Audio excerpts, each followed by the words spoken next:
Hello, members of DPA. As I promised you, this is going to be an opportunity for us to discuss, for me to explain to you what transpired today in one of the cases we've been handling. This is a case that involves a dispute between husband and wife that ended up in court, and in the process the issue of paternity played. And today there was a determination, the result of a paternity test, which was ordered by the court, was released. And as we expected, the man happens to be the father, the biological father of the 16-year-old girl in issue. This case became important for us because it highlighted some of the deepest concerns we have in disputes between husband and wife, the issues of domestic abuse. In this particular case, the mother is the mother of 3 children. The man is the father of these children. They've been married now for more than 20 years. A dispute arose between them, and some of the typical things we have seen in Nigeria in similar disputes occurred. The man began to make unfounded and wide allegations against his wife, accusing her of adultery. But not as if that was enough for him, he actually went further to allege openly and repeatedly in many places that the 3rd child was not his biologically. He kept telling people that his wife got pregnant from another man and that he wasn't the father. And this was brought to their church. Their church is led by a man who happens to be a lawyer and also a politician. You would expect that with that sort of background, the leader of the church would be able to address these issues in accordance with law and ensure that justice was maintained. But unfortunately, that did not happen. This man was able to convince so many church members that his wife had a child from another man, and the poor woman was vilified, insulted, and abused and defamed by people who didn't have facts, but who were oriented to believe the man automatically. When that sort of story is told, people tend to believe the man. And it's unfortunate because the woman was traumatized in the process. But also because of the open nature the man pursued this issue, the child was not spared. The man repeatedly told the child that he was not her father. In his home, he removed the young girl's pictures, baby pictures, and he began to tell friends that this was not his child. On the other hand, this woman was certain that she had not had any affair with any other man since she got married. She was absolutely certain. She never entertained any doubt that she cheated. But given the man's persistence, the man's apparent confidence, we began to suspect so many things. We began to suspect the possibility that this was,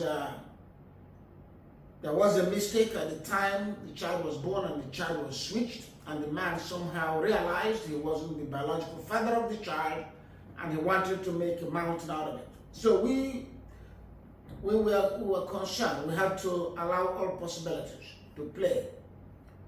And you must understand what it meant for this woman, because she was torn in between the emotions, the doubts, the uncertainties, and she considered the possibility of a switch in the hospital. And that led to discussions and fear even on the part of the child that after the test, paternity or maternity test done, that it might be discovered as a possibility that neither parent was the biological parent of the child. Normally, this sort of issue should have been kept away from the child. Because they involved the child was traumatized. The child had to repeatedly ask her mother, is it possible that we could end up with a situation where neither of you will be my parent? It affected the child's education and development. So the outcome of this test was important for the DPA. When we saw the pattern, the manner in which this woman's rights were abused, when we saw the fact that her own church could not help her, instead of the pastor who was a lawyer and a politician stepping in to do justice, he entertained all these superstitious assumptions that the woman had juju and the woman had used the seduction to control the man. All kind of bizarre things occurred. And if what we saw in this case is typical of what happens in other churches in Nigeria, it is fair to assume that most of these churches actually are complicitous in the abuse of women. It was unfortunate. So, given the totality of the circumstances, the EPA had to come in and we provided support to this woman free of charge. And her husband, who seemed to know what he was doing, dragged out the case. He did everything to make sure that the case stays in court forever.